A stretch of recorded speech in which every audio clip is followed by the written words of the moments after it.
Hi guys, and welcome back to the Adventures of Travel Girl, or welcome back to Conversations to Inspire.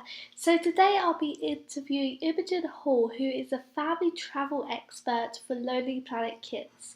And if you haven't heard of Lonely Planet Kids before, it's a company that's run by Lonely Planet, and they make travel books for kids like this one, which is a really good book, and I would totally recommend it. But anyway, on with the interview. Hi Imogen. Hi, Annabelle. So thank you for being on my interview. That's a pleasure. It's going to be good to talk to you. Yeah, so the first question is how did Lonely Planet Kids start? What is it? Okay, so Lonely Planet Kids is an imprint of Lonely Planet. So when you have a publishing house and you have a different brand that's based on the main brand, it's called an imprint. And about 10 years ago, everyone suddenly thought, actually, we need to have a kids-specific brand where we publish books about the world for children, rather than guidebooks or also our trade and reference books, which are aimed at the more adult market. So it was a very conscious decision that we needed to have Lonely Planet Kids in existence so that we could publish books purely for children about the world. So how many books have you written for Lonely Planet Kids? I actually haven't written any myself because I do the social media, the Facebook, the Twitter, Pop Jam, which is a kids app that we do. And I write for our blog. We've got a Lonely Planet Kids blog, but I don't actually write the books myself. But if you want to know how many books we've got, I counted up on my bookshelf earlier, and I think there's about 70 on that are currently you can buy in a bookshop or online, and there's a lot more planned for the next couple of years. The list is getting bigger and bigger and bigger, so there's a lot of good ideas in the pipeline. And actually, we always like to hear from kids like yourself books that they want, that they'd like Lonely Planet Kids to do that we haven't done. So if you've got any ideas, you should send them in. Good, cool. So what do you hope when people or kids read Lonely Planet Kids books? What do you hope that they get out of the books? Well, I think the main thing that we hope people get out of our books is that they'll have fun learning about the world and exploring the world using the book. So as you know from all the traveling you've been doing, the world is an amazing place. And with our books, we aim to really bring that to life through fun, the illustrations or the photographs or the way the content is provided to kids is to make it really fun and easy to access and easy to explore and easy to learn about the world, because that's, Lonely Planet wants to help people explore the world, don't we? So yeah. So what do you think makes Lonely Planet one of a kind? I would say partly that we've been around for a very long time and we know how travel works and what people want to know about travel. But the fact that we've been very well established means that we have people all over the world who can write about the different parts of the world that they're in. And that makes us pretty lucky, actually. It makes us one of a kind because we've got that global expertise. Also, the Lonely Planet's always been a brand that likes to have fun and doesn't take itself too seriously and just basically wants to help people have a good time, but in a way that's educating them and helping them contribute to making the world a better place.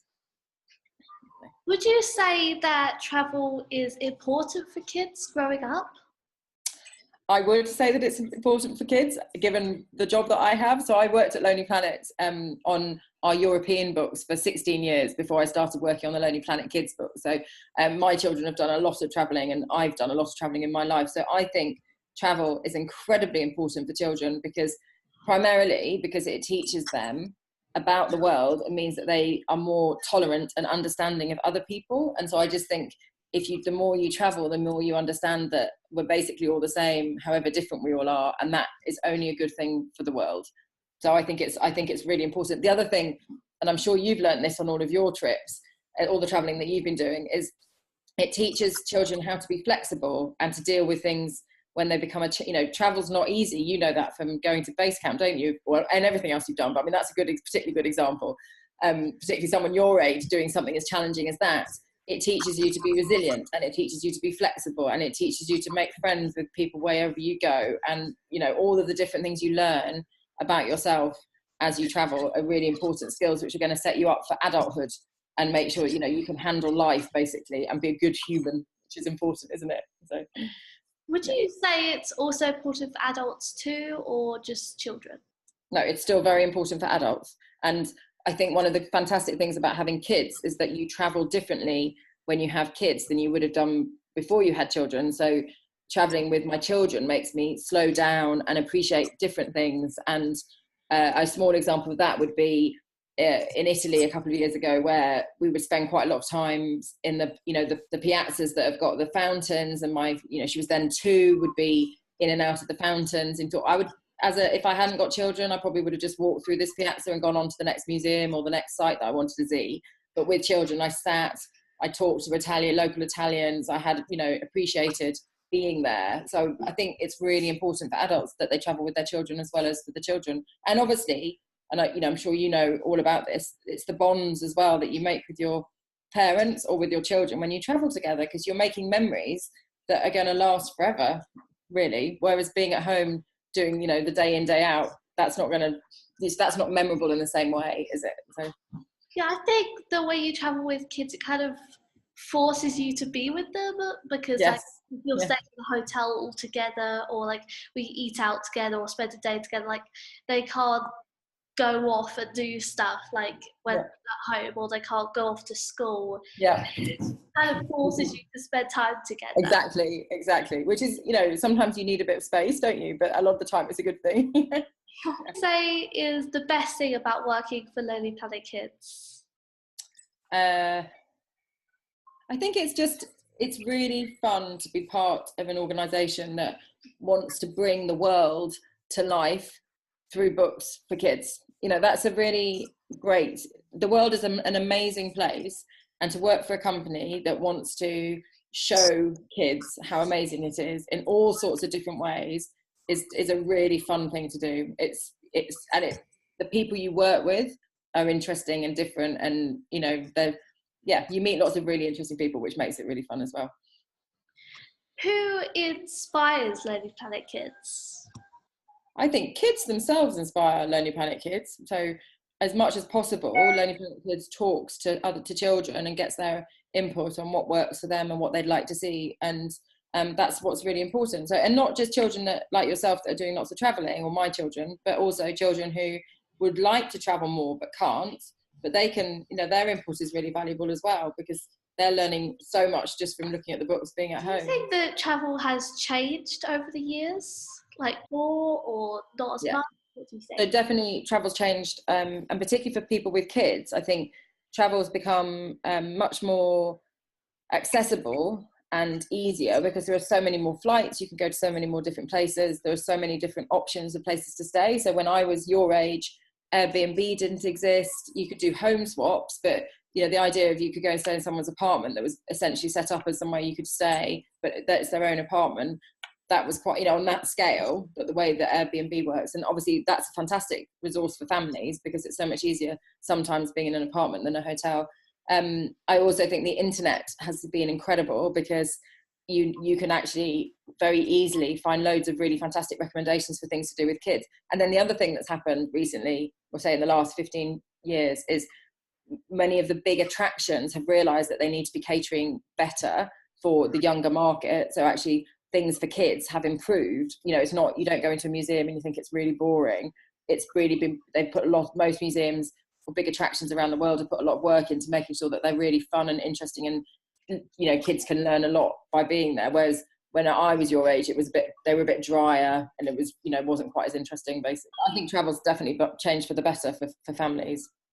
I would say also the internet is quite important for where because you can look up restaurants or places to go and see what people think about it. Whereas I can imagine if you didn't have that, you'll kind of get there and go, so what is there to do here, Yeah. You don't know.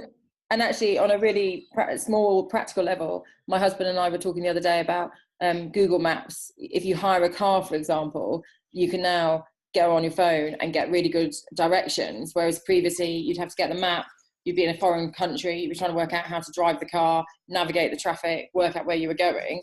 Now, a little computer in your hand will basically tell you what, to turn left, turn right, whatever you need to do. So actually I think it's made it much less stressful. And if you want to convert currency, you can do that easily. If you need a foreign word that you don't know, you can do that easily. There's so many things that have been made easier by the internet. So Would you say that the destination you're going to with your kids is more important, or just spending time with your kids is important? I think both of those things are really important. Personally, we're not the kind of family that can go just to somewhere and just stay in a hotel and not leave it. So although spending time as a family is really important, we want to be able to explore and, move away from just the place that we're staying. So I think the destination is very important, but obviously spending time as a family is, one of the really lovely things that a lot of people get out of going away, because as you said earlier, you're with each other.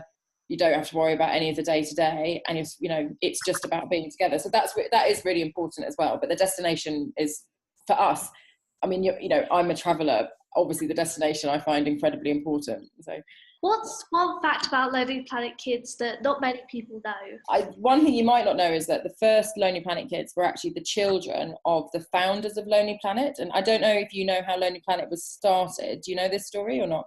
No, I don't. If you could tell me. It's basically a man called Tony Wheeler and a woman called Maureen Wheeler met on a park bench in Regent's Park in London, so not too far away from me. And they decided to travel overland to Australia. And when they got to Australia, so many people asked them, how did you do it? Where did you stay? What boat did you take? What bus did you take? What did you eat? That they put it all together and sold it from their kitchen table to start with. It was called Across Asia on the Cheap. And then it became more and more popular. And they did this just as travel was becoming huge. So they really rode the zeitgeist, which was fantastic for them. They had 2 children called Tashi and Kieran, who are now in their 30s. So the very first Lonely Planet kids are actually now in their 30s. So that's a fact that people might not know. So Lonely Planet Kids as a book publishing brand has only been around for 10 years, but the original Lonely Planet Kids, the children of the founders, have been around for over 30 years. Oh. There you go. What advice would Lonely Planet give to families who want to travel?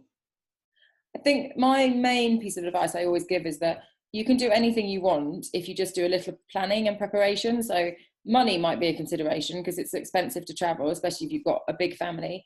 But if you plan and you save and you do lots of research into how to do it cheaply, you can make it happen. You might find it stressful to think about trekking to base camp, but if you plan, think about what you're going to need, make sure you've got the right clothes, make sure you've got the right medical equipment, make sure you've understood what you're letting yourself in for, you can do it. So a lot of people are put off traveling because of the risks involved, and obviously when they're traveling with their children, they're very concerned about nothing going wrong.